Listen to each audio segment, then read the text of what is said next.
of practicing, isn't I? Good man. You just pop your forearm on the table for me. So what we're going to do now is a sweat test. Okay. Interesting in that, and slightly ironic in that we're about to get you in the chamber. You're going to be sweating quite a bit. This test involves you doing no exercise at all. It's the easiest fitness test you've ever done. Absolutely. So I'll explain what we're doing as we go along. First, I just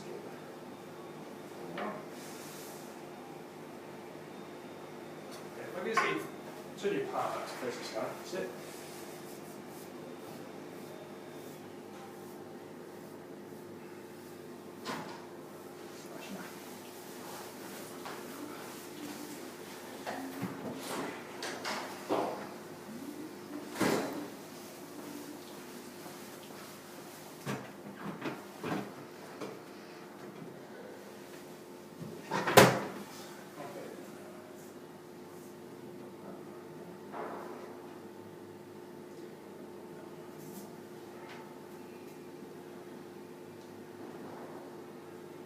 If I could just get you to lift your forearm for the side, that's it, thank you.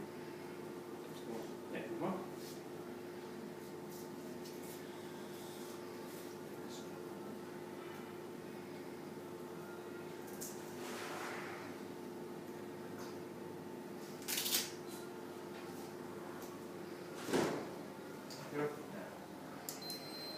So, you might feel a little bit of a tingle now, a little bit of pins and needles. What we're essentially doing now, this is the step one, or the inducement. So what we're doing at the minute then is using a combination of electricity, a very small electrical current, and these chemical discs, which are now line in both electrodes.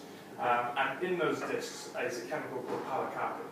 And now, what happens now is the combination of the pilocarpine and the electrical current has the effect of inducing the sweat sample by a process called iontophoresis, which I'm not expecting you to know what that means. Essentially, it's very similar to like heads of a magnet. If you put them together, they repel. The charge of the pilocarpine and the charge of the current going through that red electrode are the same. So that repels the pilocarpine and infuses it into your forearm. And that pilocarpine then has the effect of stimulating the sweat glands to contract. So you'll start producing the sweat sample from just that very small region there, right the size of a, I don't know, 2 pence piece. And then so this takes about 3 or 4 minutes. Then once that has transpired, fit you with one of these. So this is a macro. You'll see it's very similar to sort of like a watch face, only that where the watch face would normally be, there's a coiled tubing. And that's to collect the sweat. So that will be phase 2, the collection. And you'll see just underneath that, there's a little hole to allow the sweat to go through, but also a bit of blue dye. And that enables us then to keep track of how much sweat is collected. So when it first goes through, you'll think you're sweating a blue liquid, when in actual fact that's just the dye that helps us keep track. And if you've caught a glimpse of a syringe in there, don't worry, the needle doesn't go into you.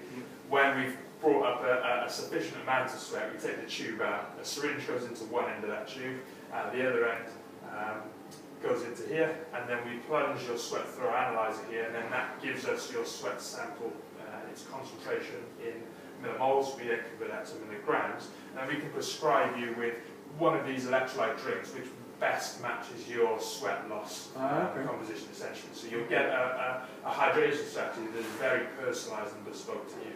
Because what we're assessing here is essentially the electrolyte composition of your sweat, and in particular sodium, which is something that can vary as much as 8-fold between any 2 individuals. So you might lose 8 times more sodium in your sweat than I might do in mine, for example.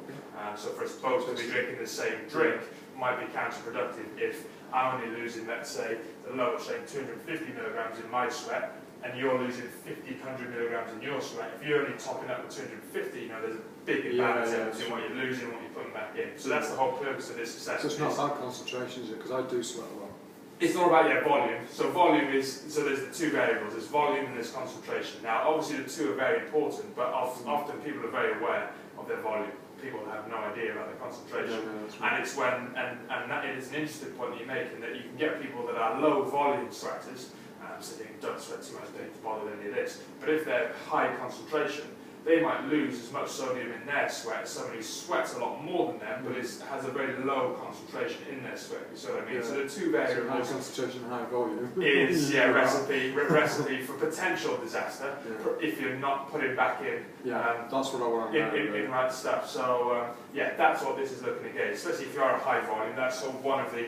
I hesitate to call it risk factors because it's not that severe in that it's easy to mitigate. But you are potentially, if you are a high volume and a high concentration, that means that you're at a greater risk of coming about with some of the detrimental effects that can come about as a result of an imbalance between sodium loss and replacement. So you get the people also that do it the other way, people who drink too much just plain water, so they sweat a lot, so they just be drinking lots and lots and lots and lots of water, but then what you find is you're constantly losing water and salts, and you're only putting back water in, so you just massively over-dilute the system almost. It's called hyponatremia.